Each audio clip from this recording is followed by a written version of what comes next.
福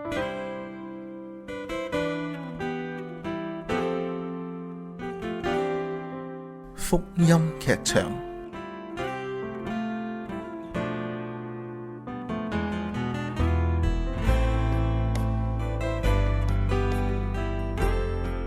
廣播劇《生命無極限》第3集。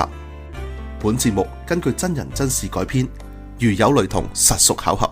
我是個普通的人，沒有何誇口，但我什麼都有可能，神在我背後，奉獻我僅有，神大愛深厚，欠缺裏沒有，還是夠。上一集講到，殘障兒童阿 Nick 雖然出生嘅時候就冇手冇腳，但係佢嘅父母親一對虔誠愛主嘅牧師夫婦冇放棄到佢，努力幫助陪伴佢健康成長。雖然過程非常之艱辛，佢仲時常會俾人哋欺負，但係阿 Nick 最終克服咗心裏邊嘅障礙同埋身體上嘅缺陷，唔單止學識咗游水、打波、控制電動車代步，仲學識咗用腳趾仔打字。長大後，佢立志要侍奉上帝，為主做見證。佢仲幫助其他嘅年輕人渡過各種難關。喺大學入邊，佢完成咗所有嘅行業，並且得到會計同埋財務計劃嘅學位。畢業之後，佢開始寫書，並且被邀請到全國各地去進行勵志演講，鼓勵更多嘅人。22歲，佢獲得澳大利亞傑出青年提名。2009年，佢27歲嘅時候，Nick 第一本自傳書《Life Without Limbs》人生不設限正式出版。同年，由佢演出嘅紀錄片《The Butterfly Circus》蝴蝶的蛻變獲得當年 Doorpost 門柱電影節最佳短片獎。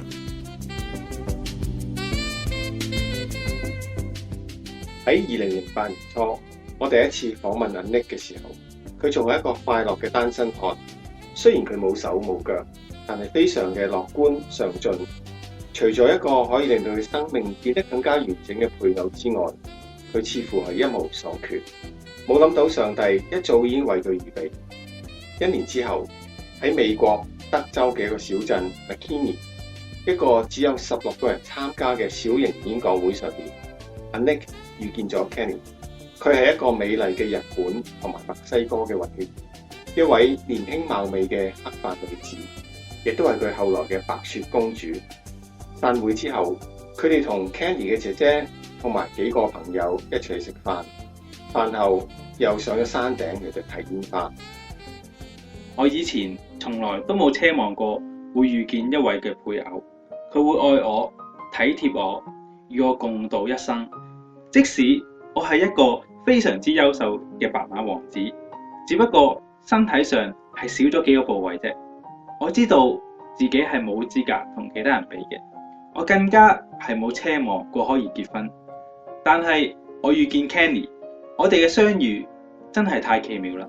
我知道佢係神嘅預備，係我親愛嘅阿爸父為我親自預備嘅。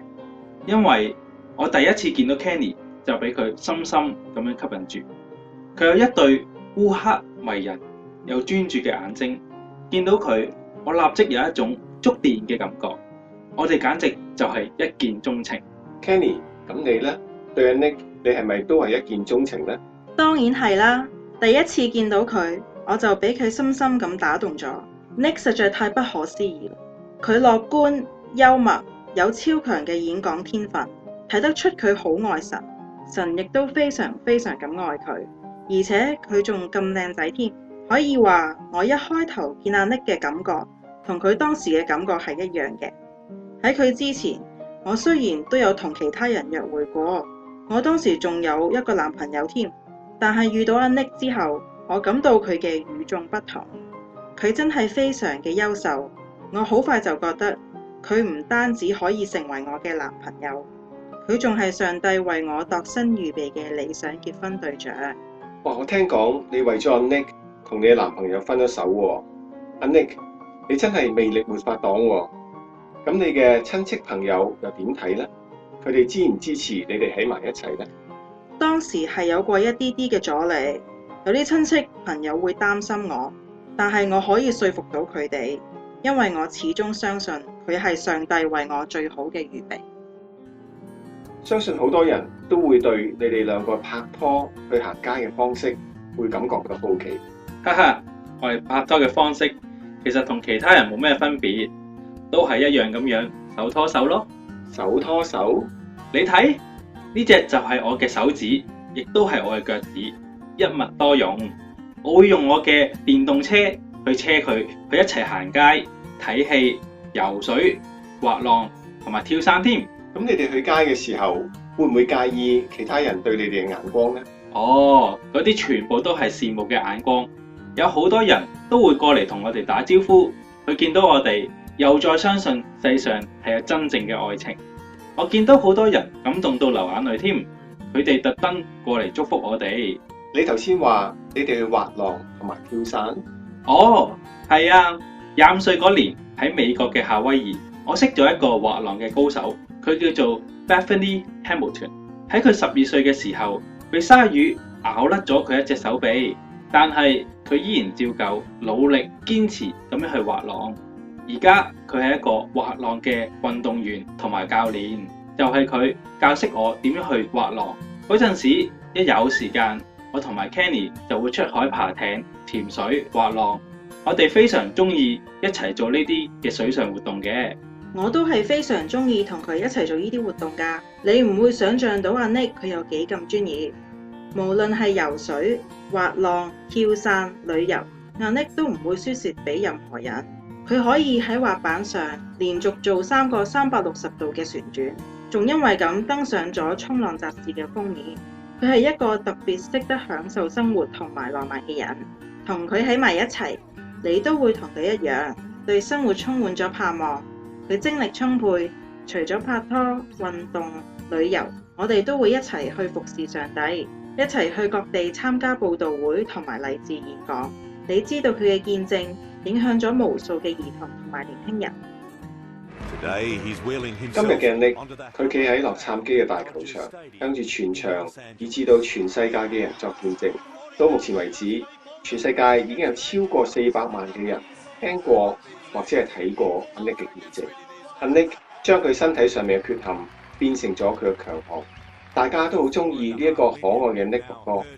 只要你見過佢，又或者係聽過佢演講，一定會俾上帝喺佢身上面嘅大能所感動。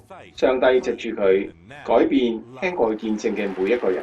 我哋兩個喺埋一齊嘅時候，總係會有無限嘅激情。我哋有好多嘅互動。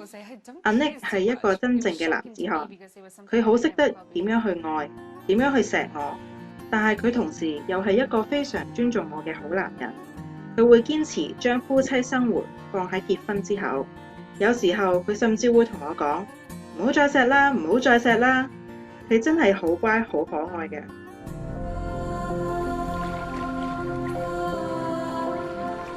一個咁可愛又浪漫嘅白馬王子阿 Nick，佢係點樣向佢心愛嘅人求婚嘅呢？佢又點樣為佢戴上求婚嘅戒指呢？我相信大家一定好想知道㗎喇。哦，係喺一個好細嘅帆船上面。我問佢可唔可以錫下你嘅手指啊？先錫右手，跟住就係左手啦。然後我就咬住咗佢隻無名指。我問佢：你咬住我嘅手指做乜嘢啊？然後佢先至輕輕咁將個口拉上嚟。我見到喺我手指上面有一隻戒指，閃閃發光。我望住佢講：親愛的，我愛你，可唔可以嫁俾我，同我永遠喺埋一齊呢？我見到佢眼睛入邊都係眼淚，佢感動到喊，佢應承咗我。喺嗰一刻，我真係非常之開心。佢係上帝喺我一生中俾我最美好嘅禮物，係佢令到我可以夢想成真。喺幾個月之後，2012年嘅2月12號，喺朋友親人嘅祝福聲同埋牧師嘅見證底下，呢一對有情人終成眷屬，開始咗佢哋新嘅生活。喺婚後，呢一對嘅新人係定居喺美國加州嘅洛杉磯市。幾年之後，我有機會再一次訪問呢一對恩愛嘅夫妻，阿 Nick 咧就帶我去參觀佢嘅房同埋書房，睇到佢好熟練咁企上去佢嘅寫字台，去到電腦嘅鍵盤前面，佢啱啱完成咗佢哋嘅新作《Love Without Limits》，愛是無限。依家佢可以用佢兩隻嘅腳趾仔1分鐘打出45個字。喺呢一度，我睇到阿 Nick， 佢唔單止可以照顧到自己，仲可以照顧到佢嘅太太。佢甚至為個太太煮飯炒餸。你睇下喺廚房嘅裏邊，太太正在為佢綁上圍裙，又戴上咗一副防油煙嘅特製嘅大眼鏡。我通常會幫佢執頭執尾，就好似咁樣，將菜洗好切好，然之後倒入個鑊度。阿 Nick 咧就用佢嘅口擔住個鑊鏟嚟炒餸。佢係一個非常之熟手嘅大廚，好快咧，色香味俱全嘅午飯就預備好啦。哇 Nick， 你真係好犀利喎！起初我仲真係有啲擔心我老婆會唔適應嘅，佢同埋我喺埋一齊生活，有好多嘢都需要調整，冇諗到佢適應得咁快。佢對我非常關心，體貼入微，超乎晒我嘅想像。佢哋唔單止互相嘅吸引，互相嘅配合，互相嘅支持。喺結婚啱啱滿1年嘅時候，就有咗第一個可愛又健康嘅仔仔 Kiyoshi James。而喺2015年嘅8月7號，上帝再一次嘅祝福佢哋，仔仔 Dejan Levi 亦都平安出世。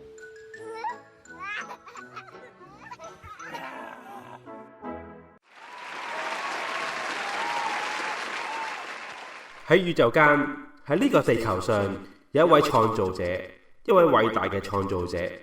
無論你有冇親眼見到佢，佢由始至終都係存在嘅。佢創造咗你，亦都創造咗我。我唔知道上帝點解冇俾到我好似你哋咁樣有手有腳，但係我知道上帝愛我，就好似佢愛你哋一模一樣。佢俾到我生命中有咁多嘅歡笑，佢令我覺得自己非常之滿足，令到我一無所缺。我有嘅就係我啱啱需要嘅，其他嘅我並唔缺乏。冇錯，喺我童年嘅時候，我曾經被歧視，被同學欺負。我曾經對自己、對身邊嘅人完全失望。我想放棄，甚至嘗試過自殺。事實上，喺我8歲到10歲嘅時候，我曾經多次嘗試自殺。我想喺浴缸入邊浸死，但係今日我喺度，我要多謝我嘅父母，佢哋愛上帝，相信上帝喺我身上有嘅恩典。佢哋冇俾我自暴自棄，一路鼓勵陪伴我，為我不斷咁樣去祈禱，讓我知道咗生命嘅真正意義，就係要我自己嘅生命來榮耀我哋嘅天父上帝，榮耀佢嘅名字。佢愛我，佢更加愛你哋。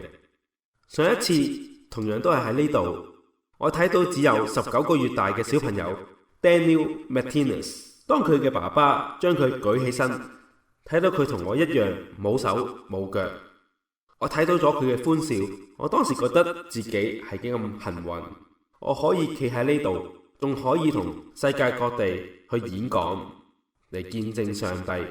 又或者我哋唔係每一日都可以事事咁順利，但係我講俾你聽，你只要仰望神，相信神，因為耶穌係馬太福音11章28節入邊講過，凡勞苦重擔嘅人可以到佢哋面前嚟，佢就會使你安息得平安。你只要睇下我，你就會相信呢個世界係上帝創造嘅，你就會相信世界有神蹟有奇事。當你遇到困難嘅時候，關鍵唔係你要點樣做，點樣去解決難題，而係要將事情交到上帝嘅手上面，由佢來安排，由佢來計劃。願在座每一位嘅朋友今日都可以開始學習認識佢，認識呢一位全能嘅天父。如果你今日願意認識佢，願意使佢成為你生命嘅救主，請舉起你嘅手。感謝神，感謝神。哪怕我沒有常足夠。